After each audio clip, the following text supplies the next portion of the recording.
On November 25, 1994, the quiet town of Kuthuparamba in Kerala's Kannur district became the site of a tragedy. Sri M.V. Raghavan, a prominent political figure, was scheduled to visit. His visit was met with protests and unrest. This led to a confrontation between the police and the public. The situation spiraled out of control. Police opened fire on the crowd. The firing resulted in the deaths of 5 individuals. Many others sustained injuries. The incident sent shockwaves throughout Kerala and beyond. It raised serious questions about police conduct, crowd control measures, and the political climate that contributed to the violence. The Kuthuparamba firing served as a stark reminder of the devastating consequences when tensions boil over, and law enforcement fails to maintain order within the bounds of the law. The incident sparked outrage and demands for justice. The families of the victims, along with human rights organizations, called for a thorough investigation into the events that led to the tragic loss of life. The Kuthuparamba firing remains etched in the memory of Kerala as a dark day that exposed the fragility of peace and the urgent need for accountability when state power is unleashed upon its citizens. The incident continues to be a topic of debate and discussion, even years later. It serves as a reminder of the importance of responsible policing, political accountability, and the protection of civilian lives.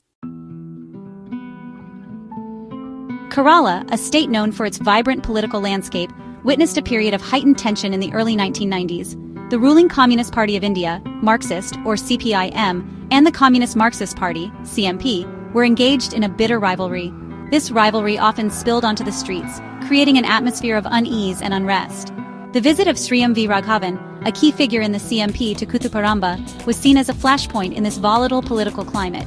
His presence was met with strong opposition from CPIM supporters, and the stage was set for confrontation. The police, tasked with maintaining order during this politically charged event, found themselves caught in the crossfire.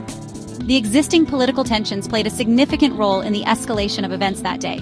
The charged atmosphere, fueled by years of rivalry and mistrust, created fertile ground for violence to erupt. The Kuthuparamba firing became a tragic example of how political animosity, when left unchecked, could have devastating consequences. The incident highlighted the dangerous intersection of politics and law enforcement in India. It underscored the need for impartial policing and the de-escalation of political tensions to prevent such tragedies from occurring in the future. Following the tragic incident in Kuthuparamba, there were widespread calls for a thorough and impartial investigation. A commission of inquiry was established to look into the circumstances that led to the police firing and the subsequent loss of life. The commission diligently examined the evidence, heard testimonies from witnesses, and reviewed police conduct. The commission's findings were damning. It concluded that the police actions were unjustified and excessive. Furthermore, the commission pointed to the role of high-ranking officials, suggesting their accountability in the chain of events. However, the Supreme Court later clarified that the commission's findings, while providing valuable insights, were not legally binding. This clarification by the Supreme Court raised questions about the powers and limitations of such commissions. It sparked debate about the effectiveness of such inquiries in delivering justice and holding those in power accountable for their actions. Despite the legal complexities, the Commission's report played a crucial role in shaping public opinion about the incident. Section 4, the second FIR, a legal tangle and the Supreme Court's verdict. A controversial aspect of the T.T. Antony case was the filing of a second First Information Report, or FIR, for the same incident. An FIR, being the first step in a criminal case in India, is crucial in setting the course of the investigation. In this instance, a second FIR, crime number 268 of 97, was registered, raising questions about its legal validity and potential misuse.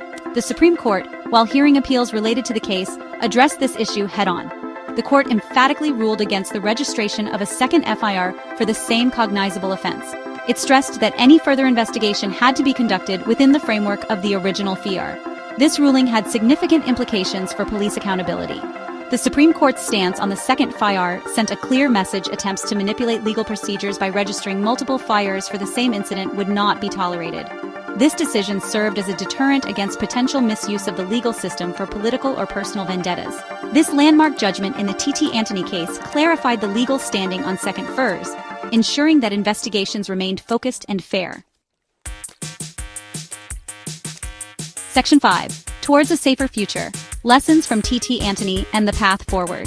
The T.T. Antony case stands as a chilling reminder of the potential for violence and human rights violations when political tensions escalate and law enforcement agencies fail to act with restraint and accountability.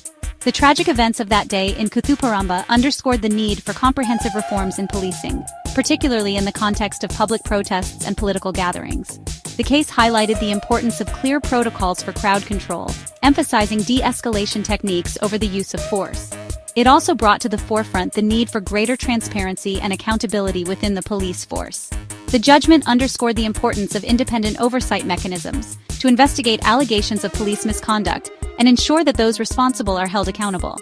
Beyond policing reforms, the Antony case also throws light on the broader issue of political violence in India. It highlights the need for political parties to engage in responsible discourse, eschewing rhetoric that incites hatred and violence. The incident serves as a stark reminder of the fragility of peace and the importance of upholding democratic values to prevent such tragedies from recurring. The Antony case, though rooted in the events of 1994, continues to hold immense relevance in contemporary India. It serves as a potent reminder of the ever-present need to safeguard human rights, ensure responsible policing, and foster a political climate that values dialogue over division.